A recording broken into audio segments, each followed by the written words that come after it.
Today, we'll take a look at the College Spring Production Fun Home being held at the Columbia Theater. An award-winning documentary filmmaker and Columbia alumni Brian Schodorf paid South Loop TV a visit to discuss his work and journey in the filmmaking industry. Happy Lightfoot has more. And later, Mayor Brandon Johnson hosts a Lakeside chat at the Hive in support with students in creative careers.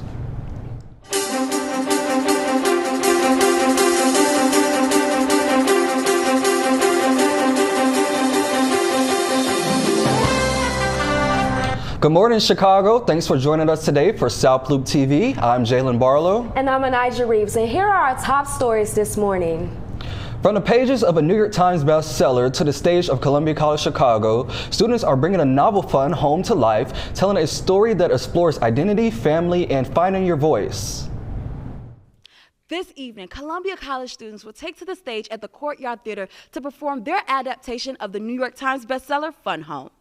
Behind me is the stage where it will all come to life, telling a story that explores identity, family, and finding your voice. For the lead actor, taking this role means more than just memorizing lines. It's about building a genuine connection to the character and navigating themes of identity, family, and self-discovery that are central to Fun Home. It is a story about a 43-year-old woman looking back at her life and her relationship with her dad and finding herself and finding her self-identity and how that relates to her father and his passing.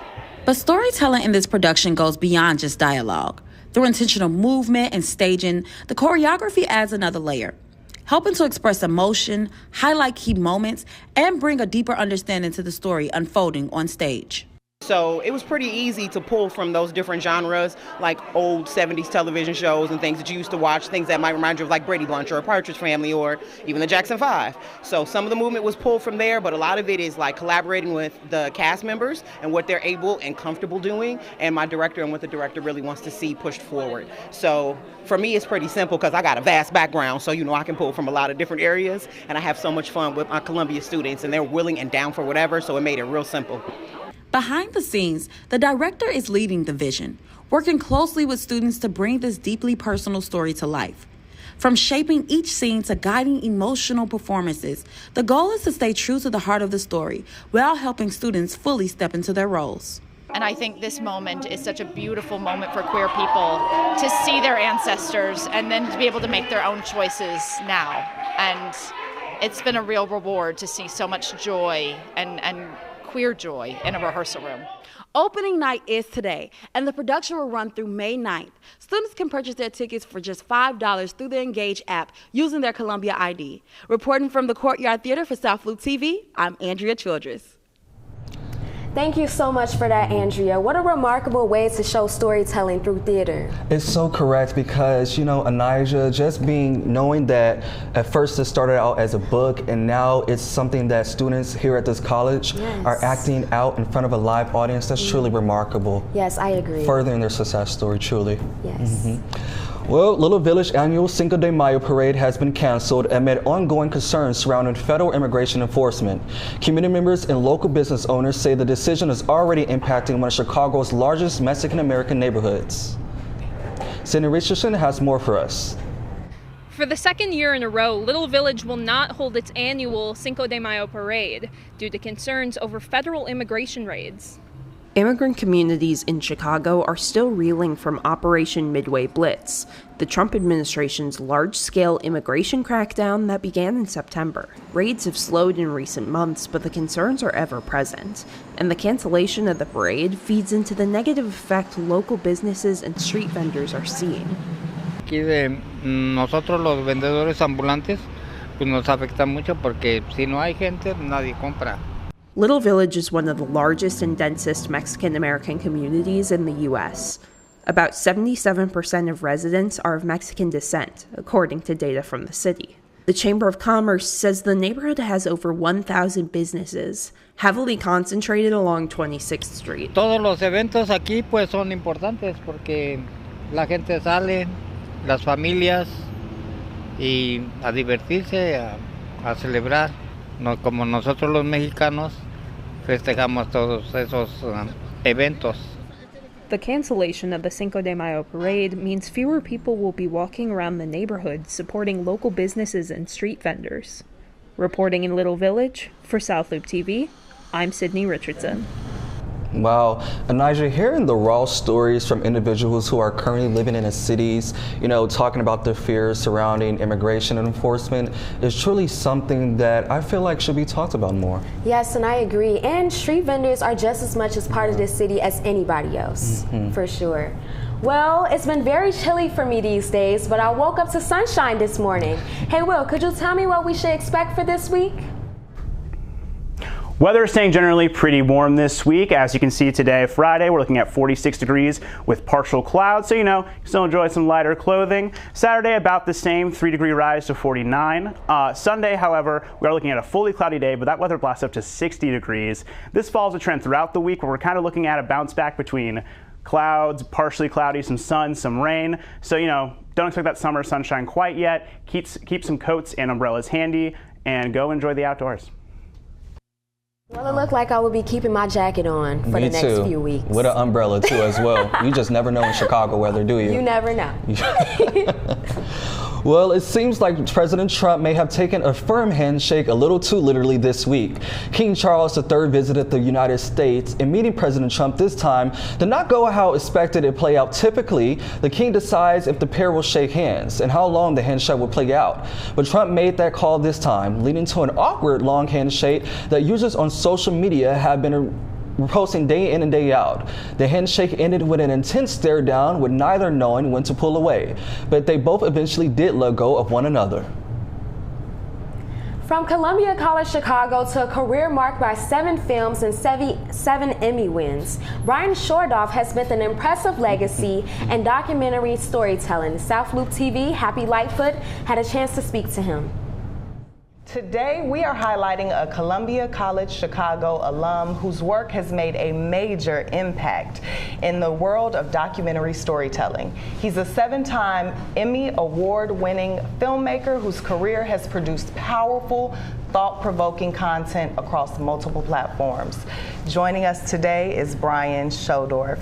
Thank you for being here, Brian. Thank you for having me. It's great to be back. What I really like about your work is that you do address policy. You address the social economic conditions of specifically Chicago. Now you're kind of taking it broader on a national level when you talk about current politics and the current administration. Was that always your goal, to talk about social impact? Well, I've always just been curious, and being curious a lot of times will set you out front of, topics and cultural events and what's going on. So, I was interested in housing policy. I documented the housing projects coming down, and then the after effects of what happened, the causes and effects of housing segregation. So, same thing with my documentary Why Trump. I was fascinated by this sweeping manifestation of right-wing Trumpism and all these things. So I got in front of it and started telling the story. So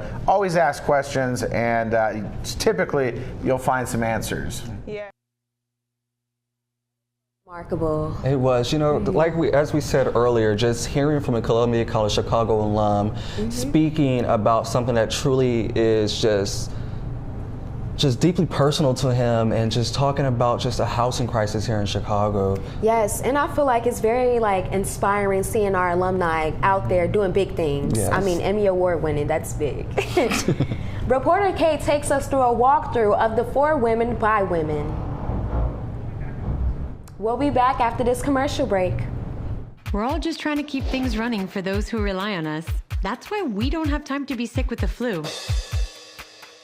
We don't have time for delays. Ready! We don't have time for spills. Next. We don't have time for setbacks. Let's be real. Getting the flu shot helps you fight the flu. Get a flu shot for yourself and those around you too.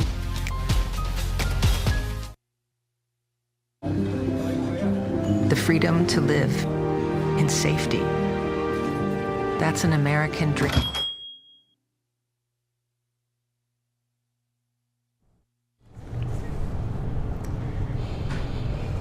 Chicago Mayor Brandon Johnson visited Columbia College Chicago this week for a Lakeside chat focused on the future of the city's creative workforce and civic engagement. Jasmine Walker has more. For over 100 years, Columbia College has been a creative hub and home to Chicago's artists and innovators. So it only makes sense that Mayor Brandon Johnson will use this campus for his Lakeside chat. Located on the 3rd floor of 618 South Michigan at the Hive, the Lakeside Chat addressed city policy, talent retention, and the economic future of Chicago's creative workforce. The influence that arts and culture has on our economy is significant. It's why I'm really pushing for investments in our public schools, in particular our community colleges, to ensure that young people know that there are viable careers and opportunities in the arts. The conversation made a distinct connection between teen takeovers and summer jobs, and also acknowledged the overall use of art to cope with stress and manage mental health. South Loop TV was not allowed inside of the event, but the president of the Black Student Union and host of Lakeside Chat, Ramaya Jones-Fowler, made sure to stop and talk to us in the lobby. Just to be able to have a mayor who understands creativity, art, and that expression, and understanding that is a way for how people express themselves. That's the way of also healing too, because a lot of people feel very healed when it comes to their art and their craft and doing what they love to do. So yeah. Columbia College is widely known for its hands-on, practice-based education in the arts, technology, and business. And when President Bolton mentioned the Department of Cultural Affairs and Special Events as the signature sponsor for Manifest, Mayor Johnson agreed that funding creative initiatives like these is an economic driver for the city. So how do we get to the grants? What does that even look like now? How are we getting to funding and just relief, I think, financially? Advocating for and making students feel supported on and off campus is crucial in preparing students for these creative industries. For more information on Manifest, visit colum.edu. I'm Jasmine Walker with South Loop TV. Well, I sure do hope the students who attended that Lakeside chat at the Hive appreciate that Mayor Brandon Johnson took his time to come and chat with them, to hear their concerns, to hear about their creative passions and what they can bring to Chicago. Most definitely, and I hope they got clarity about what they want to do in life and how that's going to be funded by the city. Correct. Which is most important. Taylor Swift has found a new trademark application for 2 clips and one image that trademark attorney says that are specifically designed to protect the pop star from threats posed by artificial intelligence. CNN News Source has more for us. Taylor Swift is taking action to protect her voice and image from misuse via artificial intelligence. The music superstar has filed 3 trademark applications to help stop unauthorized AI-generated content. Matthew McConaughey has filed similar trademarks, trying to ensure use of his voice or likeness would require his approval. The Women Exhibition celebrating the women and non-binary artists from Columbia College Chicago. This exhibit is open, and South Loop reporter Kate has more for us. Thanks, Anijah. We're here inside the For Women by Women gallery on the 2nd floor of the 618 South Michigan Ave building. And let me tell you that this space is filled with powerful student-created work. The annual exhibition highlights women and non-binary artists across Columbia, featuring everything from photography, videos, painting, poetry, and many more. This year's show includes more than 300 pieces, all displayed salon style, so everywhere you look, there is always something new. This exhibit was designed to give artists a space to explore identity, challenge social norms, and support each other through their own work. Every piece here tackles heavy topics like mental health, violence, identity, and others invite audience participation. Something new this year is this interactive installation behind me by Ori Delandazuri and Olivia King, where visitors can write down a note to all the women in their lives, making this artwork more personal and ongoing. Every year, this exhibit has grown, becoming a major platform for student voices and creative expression. The For Women by Women Gallery is open until Manifest Day, May 16, giving visitors the opportunity to explore the exhibit themselves. Reporting live for South Loop TV, this is Kate Julian Lauderdale. I would definitely be visiting that exhibit. It's till May 16th, right? Yes, Okay. and you know what? This is just so great because Columbia College Chicago students who are women and also non-binary can put their work on the forefront to, you know, just show that they are creative as well, you know? Yes, for sure. Yes. More from filmmaker Brian Shordorf coming up. And it was staff versus students on the court Wednesday night as the Black Wolves took on Columbia College Chicago staff in a high-energy matchup to settle who really runs the game. South Loop TV's Hunter Warner has the highlights. We'll be back after this commercial. People couldn't see my potential, so I had to show them. I've run this place for 20 years, but I still need to prove that I'm more than what you see on paper. Today, I'm the CEO of my own company. It's the way my mind works. I have a very mechanical brain. Why are we not rethinking this? I am more. I'm more than who I am on paper.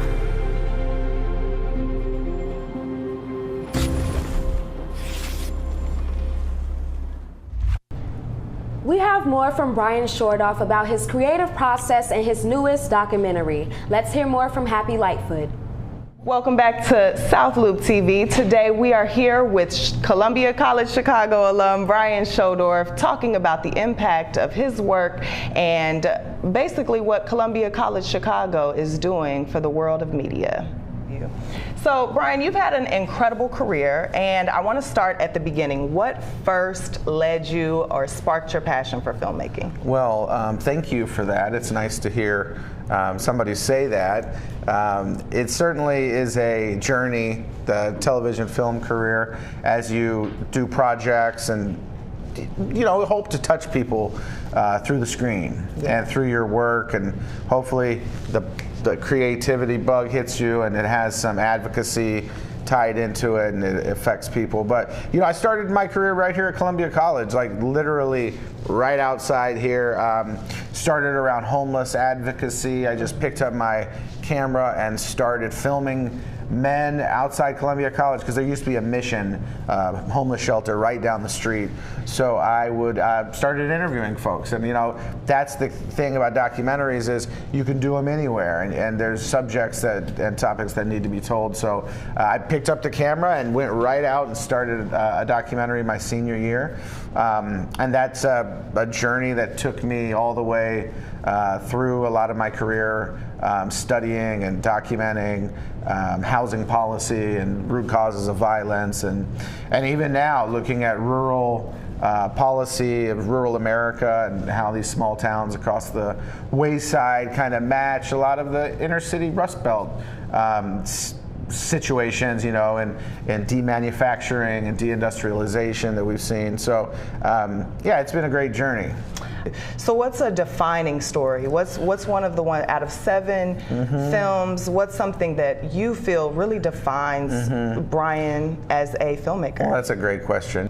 The film that probably means the most to me and was the most impactful was Chicago at the Crossroad. Yeah. And I remember people telling me when I was talking about housing segregation and the root causes of violence, and when I was at Columbia going down to the State Street corridor where 4 or 5 of Chicago's housing projects were, including Robert Taylor, and telling this story, after they were demolished and people were displaced, just a continuation of disinvestment and putting people out in America. But that was a story that I started here at Columbia College and continued, because sometimes these stories take time. They take years sometimes. Yeah. Hopefully not. Hopefully you can get them done quicker. But and the people it touched, because there was real lives that were affected by housing policy in Chicago and this disinvestment. And when folks are affected by things, usually your story can resonate that much more. Absolutely. Yeah. Okay, and then one more thing. We kind of touched on it a little bit. Your newest documentary, Why Trump? It's a 4-part documentary series. Oh yeah, we haven't even talked about that. Let's talk about that quickly. What made you make this documentary? So my latest documentary series is called Why Trump? And it's asking the question that I myself wondered ever since Donald Trump came on the political scene, is why is his base so galvanized to support him year in and year out, and exploits and all. Now, I decided to go out and just ask the question. So I went to rural America and found where there's a large contingency of his base, and that's towns that have gone by the wayside, meaning they've been declining for years, and people have a feeling about America that maybe it's not for them anymore. Okay. And that's a story that needed to be told. And a lot of people weren't real happy that I wanted to, give these folks a voice and tell their story. But it's important because every story is kind of indicative of where we are as a society. So Why Trump is just me continuing on and telling those stories, and it's still relevant now, 6 years after I started this process. I agree. Well, thank you so much, Brian. Thank you for being here. Thank you for sharing your journey and your insight with us today. It is truly inspiring to see how Columbia alumni continue to shape the future of storytelling. Thank you so much for that, Happy. I'm so excited to hear his perspective about real life and real life people that's being affected in this society. Yeah, because as you know, our country is just so divided. People on just the opposite sides of the political spectrum not getting along and not having an understanding. It's truly remarkable that Brian decided to go out and explore the country, go into the parts of the country where there are heavily Trump supporters, where they're located at, and interview them to get their perspective on the country and where it's at today. Absolutely. Yeah. The weather here in Chicago is constantly changing, and it doesn't look like it's slowing down anytime soon. Will Blakey with an update. So yeah, weather's looking a little warmer this week. Today, Friday, we're looking at 46 degrees, partial clouds, so not too bad. That continues into Saturday with 49 degrees, 3-degree increase. So, go out, enjoy that weather, walk around. Your weekend will be great. However, Sunday, it is going to be fully cloudy, but 60 degrees. So not too bad, not too much of a difference, just going to be a little warmer. Monday, this warmer trend continues. It's going to be a partially sunny day with 71 degrees. So get some shorts on, get a t-shirt, go out to the beach, enjoy the water. Tuesday, however, rain, 61 degrees. If you enjoy that, you enjoy that. Not for me. I would recommend staying inside, honestly. Wednesday, it's going to be cloudy at 53 degrees. Get a bit of a break from the rain, go out, take some pictures of clouds. I love doing that. Thursday, however, we're going right back into the rain. It's going to go down to 48 degrees. So get an umbrella, get a coat, stay dry, stay warm, and have a great week. Well, you know what? I'm going to try to stay as dry as possible, Nigel. Oh my God, I'm going to have my umbrella, raincoat, rain boots. I'm prepared for anything at this point. And at this point, I'm just going to start asking Will for some advice about the weather to let me know. Give me an update, Will. Okay. The Black Wolves went head-to-head against Columbia staff on Wednesday night, trying to prove who is a bigger beast on the court. Hunter Warner has more for us. In the middle of what can be a busy time for students, amid finals, students and staff came together for a fun night and a friendly game of good old basketball.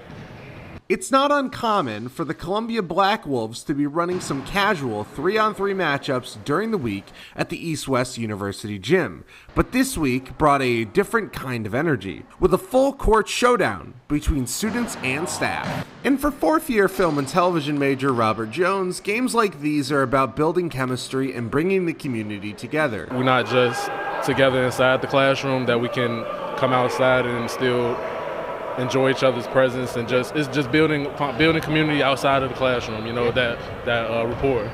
With Jones calling the shots for the basketball team, expectations were high for a Black Wolves victory. Early on, they controlled the tempo, taking the first set and looking like they had all the momentum. But the staff had some other plans and weren't backing down.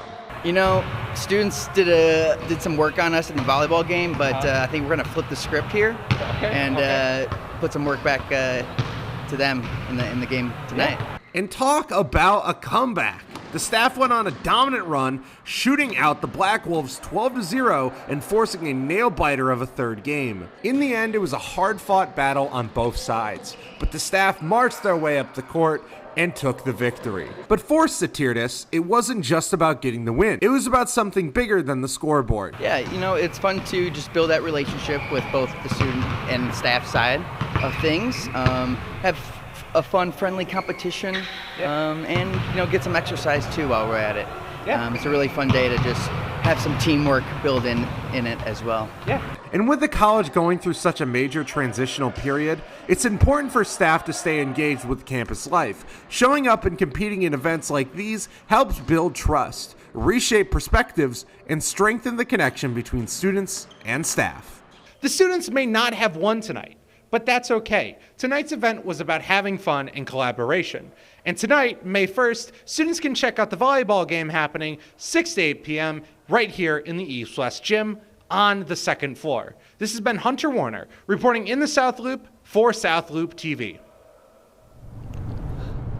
Well, you know, that is such a great story because this is about building community with Columbia College Chicago students and also staff members, because a lot of times you don't really get that personal connection with them. So playing with them on the court is certainly something that I would look forward to doing. But Elijah, I have one question for you. Yes. Which Columbia College Chicago staff member do you think you can take on the court? I'm thinking like Jorge Di Santiago, Jackie Spinner. Like, you know, I feel like I would win against them personally. You would? 2 against 1. You would make them fall on the floor and cross them? Everything. Like slam Jordan. dunk on them? Everything. You're going to be Michael Jordan on the court. Everything. Well, I would like to see that, Miss Elijah Reeves. Thank you so much. Well, in other news, the DJ Club and Singing Club came together for a groovy and fulfilling night as they enjoyed Filipino music and danced to music. That's right, they did all this ahead of the very special raffle for students to see a ticket to see the Dutch DJ special Dutch DJ. South Loop TV reporter Jalen Barlow has more for us. Tonight at the Student Center is an upbeat and also cultural energy because the DJ Club and Singing Club, also known as the Filipino Club, have joined forces together to celebrate cultural food and also music. Tonight's biggest prize of them all, though, is a chance to see Dutch DJ Martin Garrix this summer in June. Stepping into room 429, you enter a room with upbeat music and a pleasant smell of Filipino food.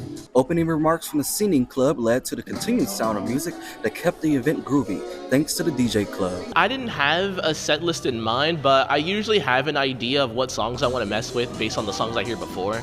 The night, in partnership with Live Nation, thanks to past Singing president and former Columbia student Aaron D. Leon. Technically, I have the contact with a regional marketing manager that we've been working with since last year, since we opened up the club last year.